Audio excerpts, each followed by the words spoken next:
多謝主席。主席，喺呢一個環節，我嘅發言呢，主要係圍繞醫療衛生同埋社會高齡化呢兩個政策範疇。醫療衛生係我一直關注嘅政策，精神健康呢亦都係我長期跟進嘅議題嚟嘅。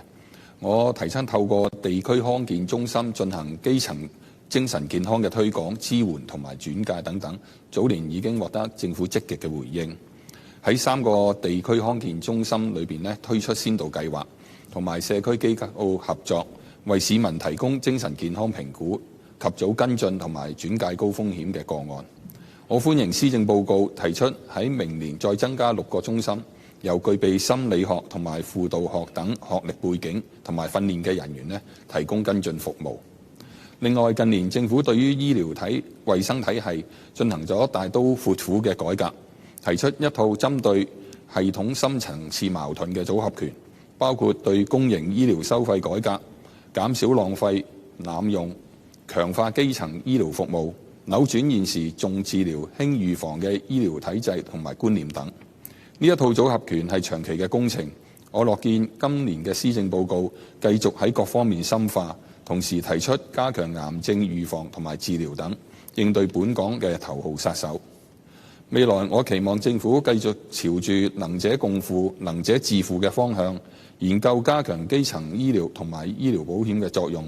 令到公私營醫療系統形成協同效應，包括採納我一直以來都倡議，就係提高私營醫療服務收費嘅透明度立法，分擔公營醫療壓力，為負擔能力較高嘅市民提供更多嘅選擇。主席，自願醫保計劃推出咗已經有6年啦，現在應該係一個適當嘅時候做一個中期嘅檢討，優化自願醫保計劃，以吸引更多人參與，減輕市民醫病時嘅財務負擔，亦都有助於長遠減低公營醫療體系嘅壓力。我建議當局就擴大自願醫保、重大疾病風險池同埋港版惠民保等輔助性嘅商業保險制度，展開一個可行性嘅研究，並且廣泛諮詢社會各界嘅意見，務求設計出既具有保障力，而且亦都可以持續嘅制度架構。咁樣不僅係有助於分擔公共醫療體系嘅壓力，更加可以鼓勵市民未雨綢繆，及早規劃個人嘅健康保障，減少因病致貧嘅風險。喺基層醫療方面，施政報告中提出要推出慢性疾病共同治理平台，以及推動社區藥物名冊同埋社區藥房計劃，加強慢病管理。我建議係可以允許長者嘅醫療券係可以適用於社區藥房嘅計劃，可以參考慢病共治計劃嘅共付模式，讓長者以相宜嘅價錢購買基層嘅醫療藥物，進一步減輕長者嘅醫療負擔，令到長者逐步建立以預防為重、以社區為本嘅健康管理觀念。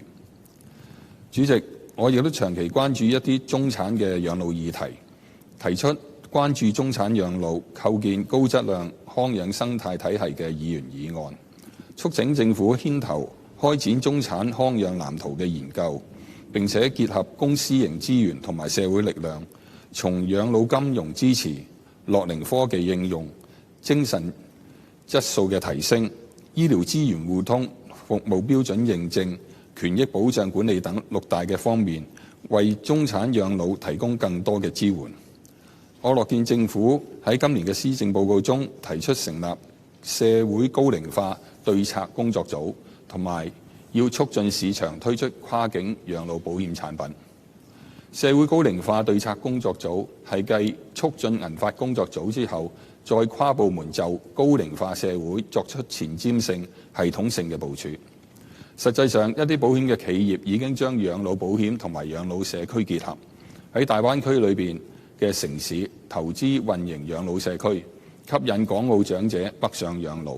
並且提供相應嘅金融產品支援。呢一啲養老社區能夠為有較高養老安老需求嘅人士提供全面嘅健康管理、醫療照顧同埋生活娛樂等綜合嘅服務，